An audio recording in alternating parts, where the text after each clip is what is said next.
कई घरों में सुसाइड के संबंध होते चले जा रहे हैं, कई घरों में डिवोर्स होता चला जा रहा है, कई घरों में अलगाववाद है। 6 साल से बेटी बेचारी मायके के अंदर रह रही है, यहाँ पति दूसरों के साथ घूम फिर रहा है। पति का क्या बिगड़ता है?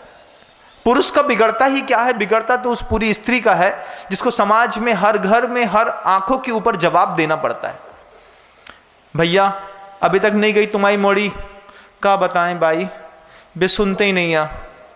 अब भैया अब कब जाएगी? लड़के तो 10 साल की, 11 साल की, 12 साल की हो गई। तुमने थोड़े दिन के लिए रिलेशनशिप में रह करके 2 संतानें पैदा कर दी। संतानों को, संस्कृति को, पत्नी को, जैन धर्म को, सबको मजाक बना दिया ना। कितना सस्ता है ये कह करके कि भैया उसका कलर पसंद नहीं है, हम उसको घर में नहीं रखेंगे। और फिर आरोप प्रत्यारोप का खेल, लांछन तो लगना भी कुछ सहज बात हो गई है।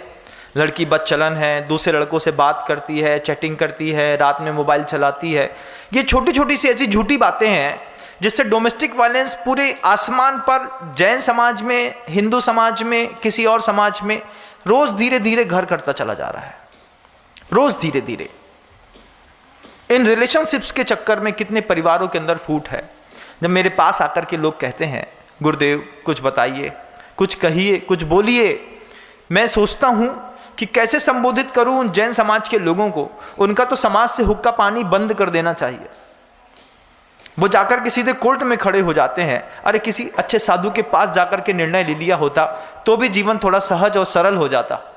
कोर्ट में दोनों पक्ष का पैसा खराब होता है, समय खराब होता है, स्त्री की जवानी खराब होती है और बच्चों का बचपना खराब होता है, पुरुष का परिवार खराब होता है बंधु।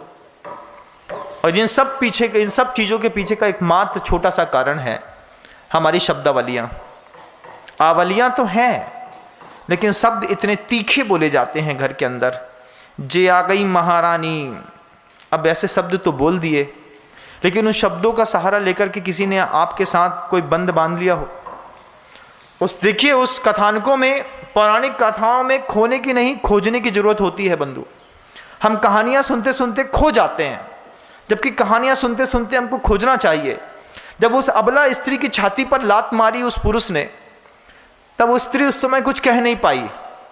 पति दीक्षा लेने के लिए गया, देवर ने लात मार दी भौजी के सिर पे, माथे पर, छाती पर, भग यहां से, हमें तुझसे कोई मतलब नहीं है। तेरा पति दीक्षा लेता है तो ले, हम बचाने क्यों जाएं। वो स्त्री कहती है आज अबला हूं, वक्त आने पर बताऊंगी। और जब वक्त आया तो सुकमाल स्वामी की पर्याय में उसी स्त्री ने जिस पैर से लात मारी थी उसी पैर को खा लिया। आज तुम्हारे पैर में गैंग्रीन है, वो तुम्हारे ही शब्दों का, तुम्हारे ही कसाय का परिणाम है। आज तुम्हारे दिल में हार्ट अटैक है, हार्ट चोक है, कैंसर हो रहा है, तुम्हारे ही किसी शब्द से कोई कर्म बंद करके, आबादा पूरी करके आज उदय में आ रहा है। ध्यान रखना बंधुओं, गुरुदेव बार बार कहते हैं इस बात को, अंत समय में संसार काम नहीं आता, सिर्फ धर्म काम आता है। और धर्म एक बात सिखाता है। धर्म क्या कहता है? वो धर्मात्मा के मुख में बैठ करके बोलता है धर्म, कि घर के अंदर ऐसे शब्दों का प्रयोग मत करो जिसके कारण किसी को नरक गति का बंध हो जाए। ऐसा तो नहीं कि तुमको पता ही नहीं है कि हम रोज एक व्यक्ति को निरंतर थोड़ा थोड़ा थोड़ा मजाक करते हैं। रोज एक जैसे शब्दों को बोलने की आदत है, मजाक करने की आदत है, और उस मजाक से समझो कि सामने वाले को आनंद आता है कि वो बेचारा क्रोधित होता है। छोटा सा चूहा होता है ना बच्चों, और छोटा सा चूहा भी, उसको किसी टंकी में बंद करके बार बार टोंचा मारी करोगे तो छोटा सा चूहा भी शेर के जैसे खूंखारता है। उसकी भी कसाई होती है, शुरुआत में बचने का प्रयास करता है, फिर बाद में सिर्फ मारने का प्रयास करता है। आज पूरे भारत की जैन समाज हो या हिंदू समाज, घर के अंदर का डोमेस्टिक वायलेंस आसमान में सर चढ़ के बोल रहा है। ये नए नए फसल जो अभी पैदा हुई हैं पिछले 20 सालों में, इन 20 सालों की फसलों को जब इंटरनेट ने, मीडिया ने, कल्चर ने और विदेशी सभ्यताओं ने जिस तरीके की कंटेंट को प्रोवाइड कराया है, उस प्रोवाइडेड कंटेंट के कारण समलैंगिक संबंध, गे बनना आसान बात हो गई है। उन कंटेंट की अवेलेबिलिटी के कारण लिव इन रिलेशनशिप का एक नया फंडा आपकी लाइफस्टाइल में सामने आया है। उसी प्रस्तुत कंटेंट के कारण जो टीवी सीरियल्स पहले चलते थे, कभी बुनियाद चला करता था बंधुओं, कभी बुनियाद सीरियल को दोबारा देखने की ज़रूरत है। मुझे तो जब मैंने बचपन में जब छोटा था 5-7 साल का, मुझे याद है 100-125 एपिसोड चले। उसमें भारत पाकिस्तान के बंटवारे की वो कहानी है, किस तरीके से एक छोटी सी कन्या वहाँ से यहाँ आ गई, किस तरीके से उसको पाला बड़ा किया, पोसा, उसकी शादी करी, उसके पूरे लालन पालन किया। इस बंटवारे की कथाएं तो हमने देखी नहीं, लिव इन रिलेशनशिप की कथाएं आज मोबाइल दिखाता है। जब टिंडर ऐप आप यूज़ करते हैं, जब आप और किसी अनैतिक ऐप का उपयोग करके अपने जीवन को भ्रष्ट करने के लिए आगे बढ़ते हैं, उस समय आपके परिवार को कोई रोकने के लिए नहीं आता।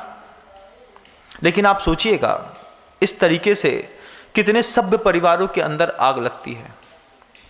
कितने सभ्य परिवारों को लोग एक सड़े से मोबाइल के चक्कर में अपनी जिंदगी में आग लगा करके किसी और के साथ जाकर के बैठ जाते हैं। समलैंगिक संबंध भारत के अंदर कितनी कंट्रोवर्सी लगती है। लिव इन रिलेशनशिप का खेल उस भारतीय संस्कृति में जहां लिखा गया था यत नार्यस्तु पूज्यन्ते रमन्ते तत्र देवता, उस स्थिति में लिव इन रिलेशनशिप, और वो भी इस बात की स्वतंत्रता के साथ भारत के प्रधानमंत्री नरेंद्र भाई मोदी जी इतनी सारी दुनिया की चीज़ों में काम कर रहे हैं। कोई उनकी तक भी मैसेज पहुंचाइएगा आप लोग कि इस विषय में भी काम करिए कि वल्गैरिटी जो विदेशों की सोशल प्रॉब्लम थी, आज भारत की सोशल प्रॉब्लम बनना शुरू हो गई है। कृपया इसके ऊपर भी नरेंद्र भाई मोदी काम करें।